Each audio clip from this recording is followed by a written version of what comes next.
Hello guys, तो आप लोग कैसे हैं? आई होप कि आप लोग ठीक ही होंगे। तो गाइस अभी हम लोग आए हुए हैं पचरासी स्थान, जहाँ की लोक देवता बाबा बिसु राउत का मंदिर है। ये मधेपुरा जिला के चौसा प्रखंड मुख्यालय से 8 किलोमीटर दक्षिण की ओर है। और यहाँ अभी हम लोग आए हैं घूमने के लिए, और आप लोगों को हम बताएंगे कुछ यहाँ के बारे में जानकारी देंगे। और सबसे पहले तो बाबा बिसु राउत के बारे में कुछ जानकारी ले लेते हैं। बाबा बिसु राउत का जो है पिता के नाम थे बलजीत गौप, और इनका जन्म भागलपुर जिला के अंतर्गत सबौर में हुआ है। बाबा बिसु राउत 3 भाई बहन थे, और बाबा बिसु राउत 13 वर्ष की उम्र में ही शादी हो गई थी, जो कि नवगछिया के एक छोटे से गांव सिमरा में हुआ था। बाबा बिसु के पिता की देहांत हो जाने के बाद सारा गृहस्थी का काम बाबा बिसु के कंधे पे आ गया। तो चैत महीना के टाइम में जब चारा नहीं मिलने के कारण बाबा बिसु अपने 5 रथ गाय को लेकर के और चौसा प्रखंड के अंतर्गत लौवा लगाम से दक्षिण ये पचरासी आए हुए थे। बथान जो है डाल दिए, और यहाँ पे गाय को जो है चारा खिलाया करते थे। इसी बीच जो है एक जस्ट इसी के बगल में एक घाघरी नदी हुआ करता था, और अभी भी है। उसी में जो है एक मोहन नाम के जो है गोडी मछली मारा करते थे, जिससे कि बाबा को दोस्ती हो गई। और अभी अपने गायों को उसी के जलकर में पानी पिलाया करते थे। कुछ दिनों के बाद बाबा की गायों की संख्या 90 लाख हो चुकी थी। चलिए अब जो है हम लोग पहले मंदिर घूम लेते हैं, इसके बाद जो है फिर आगे की कहानी बाबा का बताएंगे। तो चलिए चलते हैं बाबा के मंदिर की ओर, आप लोगों को दिखाते हैं और यहाँ मंदिर का नज़ारा। और जैसा कि जानते हैं यहाँ पे सोमवार और शुक्रवार के दिन बैरागन होता है, जहाँ की बाबा को दूध से अभिषेक किया जाता है।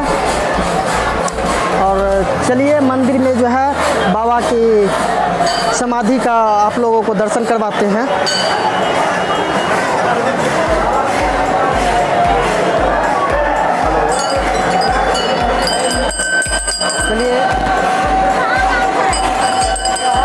चलिए अंदर की ओर चलते हैं।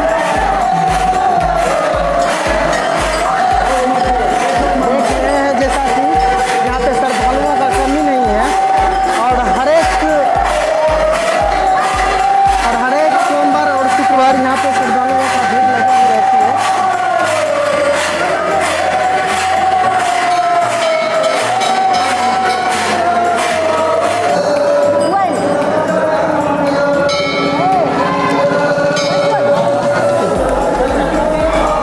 यहाँ जो देख रहे हैं ये बाबा का समाधि है, जहाँ पे कि दूध से अभिषेक किया जाता है बाबा का।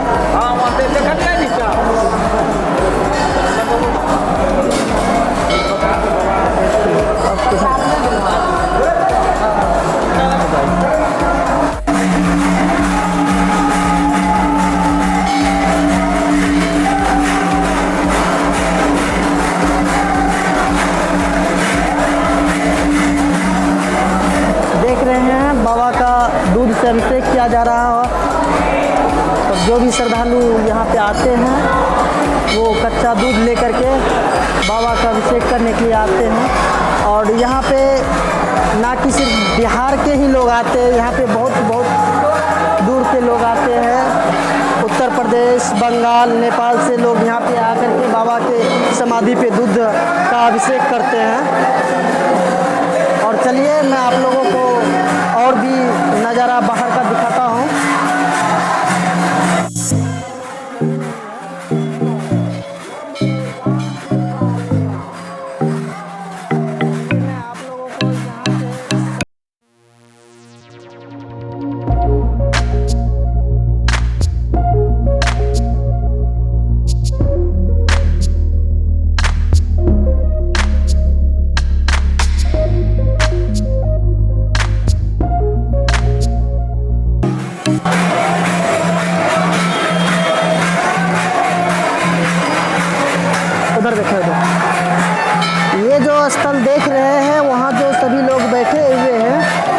पे लोग वैष्णवी जमाते हैं।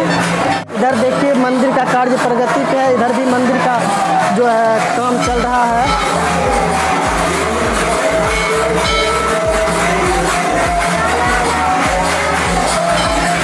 मैं बाबा बिशु का दूसरा अध्याय सुनाने जा रहा हूँ। जब बाबा बिशु 20 वर्ष के हुए तब इनके घर सबौर से दुरागमन गौना कराने की खबर मिले। बाबा बिशु सभी गायों की जिम्मेवारी अपने छोटे भाई अवधा और चरवाहे नन्हा को सौंप दिए। इधर बाबा के जो दोस्त मोहन गोढ़ी थे, बथान पर आए छोटे भाई अवधा और चरवाहा नन्हा को बोले, कल में सतुआ संक्रांति का पर्व है, अपने प्रियजनों को घघरी घाट पर छाकी पीने का निमंत्रण दिया है, इसके लिए दूध चाहिए। दोनों को डरा धमकाकर सभी गायों के बछड़ों को खूंटा में बांध दिया और हिदायत देकर चले गए।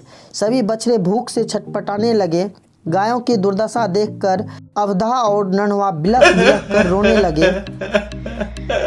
कहा जाता है कि माँ गहेली ने बाबा बिशु को स्वप्न दिया, तू यहाँ पर अपनी पत्नी के साथ है और वहाँ बथान पर तुम्हारे प्रिय पशु बेमौत मारे जा रहे हैं। बाबा बिशु अपनी पत्नी को सोते छोड़ पचरासी स्थल पहुँचे। पशुओं की हालत देख माता गहेली का स्मरण किए। गहेली माता के दैविक चमत्कार से बछड़े स्वस्थ होकर चलने लगे। बाबा बिशु रात चलने के कारण बथान पर सो गए। इधर मोहन गोढ़ी जब बथान पर पहुंचे, सभी बछड़ों को खुला देखकर तिलमिला उठे और मोहन गोढ़ी चरवाहा नन्हा के बीच मारपीट होने लगा। मोहन के चिल्लाने पर बाबा ने छोड़ देने का आदेश दिया।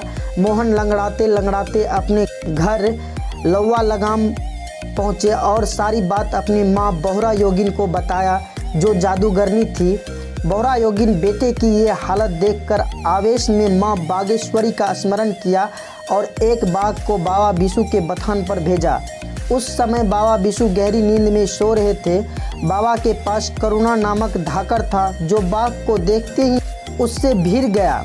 बाघ ने करुणा धाकर को मारकर बिशु बाबा के जगने का इंतजार करने लगा। जब बाबा जगे, करुणा को मरा देखकर बहुत दुखी हुए और बाघ को लाठी से मारकर घघरी नदी में फेंक दिया। ये सब देखकर बौरा योगिन और भी तिलमिला उठी और मृत बाघ की पत्नी को धिक्कारते हुए बोली, तू भी जा, जिस तरह तुम्हें विधवा बनाया उसी तरह तुम भी बिशु के पत्नी को विधवा बना दो। इतना सुनते ही बाघिन बिशु के बथान पर जाकर ललकारने लगी, लेकिन बाबा बिशु बोले, वह औरत जाति का सम्मान करते हैं, इसलिए वह उसकी हत्या कर अपने पति का बदला चुका ले। इतना कहकर बिशु बाबा उत्तर दक्षिण दिशा में सो गए और कुल देवी माता गहेली का स्मरण कर अपना प्राण त्याग दिए। उसी समय 90 लाख गाय डका करती हुई बाबा के पार्थिव शरीर के पास पहुंची और उनके शव को चारों तरफ से घेर लिया। सभी गायें अपने स्तनों से दूध की अविरल धारा बहाने लगी, जो कि नदी की धारा में परिवर्तित हो गई। कहा जाता है दूध की धारा में बाबा का शव विलीन हो गया। वहाँ के ग्रामीणों तथा चरवाहों ने मिलकर एक मंदिर का निर्माण किया और तभी से यहाँ पर पूजा अर्चना तथा दूध अर्पित करने लगे। बाबा बिशु के प्रति भक्तों में आज भी वही आस्था है जो वर्षों पूर्व थी।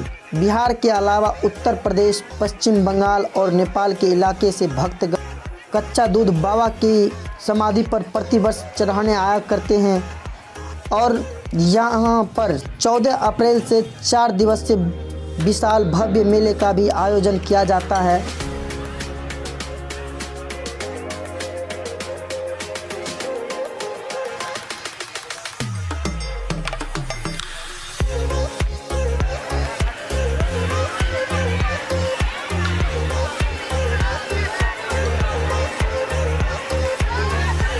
दोस्तों, मैंने अपने वीडियो के माध्यम से आप लोगों को बाबा बिशुराउत धाम घुमाने का प्रयास किया।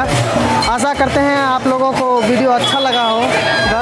अगर हमारा वीडियो आप लोगों को अच्छा लगा होगा तो प्लीज़ हमारे चैनल को सब्सक्राइब करें और हमारे वीडियो को लाइक करें, अपने दोस्तों में शेयर करें। तो मिलते हैं अगले वीडियो में, तब तक के लिए जय हिंद।